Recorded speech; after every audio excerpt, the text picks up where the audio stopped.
where you think it got away from you? Contested ball. I thought we... funnily enough, we kicked 2-6 in the first quarter. Scoreboard pressure we don't get.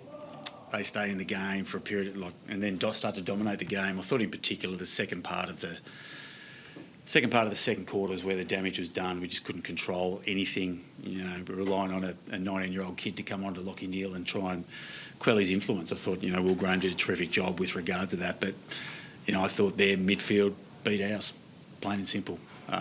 When push comes to shove, you play against big boys and there's a reason they're a top 4 side and they're a terrific side. They outshone us where we needed to win the ball. And, some things we do where we know we give them a +1 in certain situations, but, we should be able to get an advantage elsewhere, but we just couldn't win the ball back well enough or clean enough. And some of that was due to their good play, but a lot of it was due to us fumbling and bumbling our way through it, which is disappointing.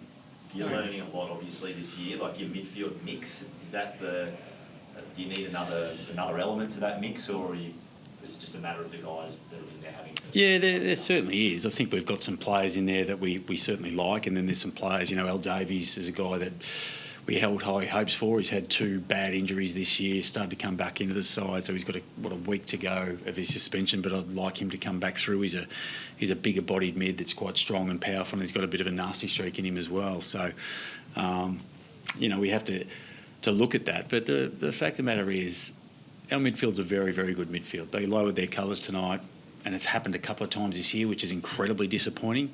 But when you're getting beaten across the arcs, and it's not necessarily midfielders, it's forwards as well as backs. Like, it's hard just to lump it on them, but across the middle of the ground, we just got poleaxed. Got to be better. If there's one going to be Miss Tuke Miller, it's going to be tonight as well. I know he's not there. Look, to be perfectly honest, we could bring Tuke Miller in, but if the vast majority of our contested ball numbers are like that, don't get me wrong, he's an outstanding player, he certainly helps, but Tuke Miller's not going to solve that issue. How did you see the role of Matty Rowell tonight? What did you actually think? Yeah, I thought he was okay. I thought he was probably beaten tonight. He's credit where credit due. He's beaten up, if I'm being completely honest. He's been belted from pillar to post. The way he plays the game, he probably sits there, he gets smashed in and around the contest. Does he get the reward he probably sometimes deserves? Maybe, maybe not. I'm not too sure. But the way he plays the game, it's really, really tough to combat that for the whole year. Once again, if we've got Al Davies, we can move him in some other pieces. What we will look to do with Matt to prolong him throughout the back end of the part of the year is we'll start to explore a couple of other opportunities forward for him. He's a capable ball winner, capable goal kicker.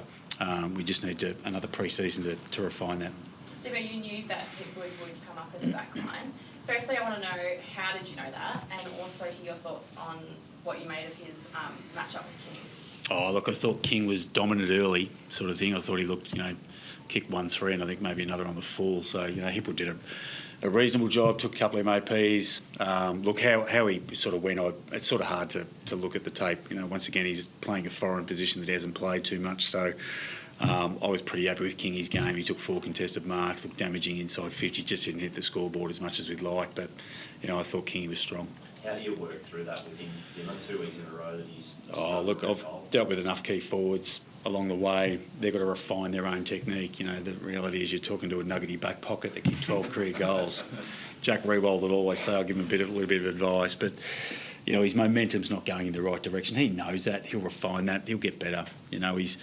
One thing I will say, at least he's putting himself in a position to have shots. He's in the scoreboard, but he's in a pretty good place, I reckon, King. Have you noticed, anyone noticed his technique dropping off the last compared to what he was doing? Kingy knows it, sort of thing. It's one of those things. It's like a little bit of a golf swing. It takes a little bit of refinement.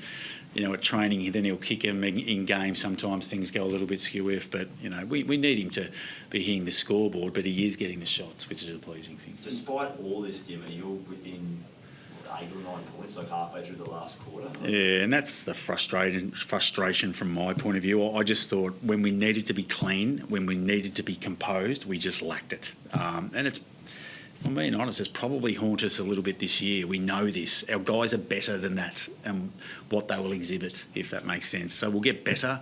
The frustration is, I reckon, we let go of an opportunity where, we're playing against a really good side. It's our first home loss of the year, so it's incredibly disappointing. But we just didn't give ourselves a chance. We just couldn't quite gain that composure. Had opportunities in that first half where we had like a +1 forward of the ball and we just couldn't get it done. So, you know, these are the things as a coach and as a playing group we have to deal with and get better. When you're talking about the matchup with Hipwood, because it sometimes, especially when it's a one-on-one contest like that, it will sometimes actually be a bit tougher for the guy who's a regular in that position because you're coming up against a guy who might be unorthodox or do things you're not expecting. Yeah, it can.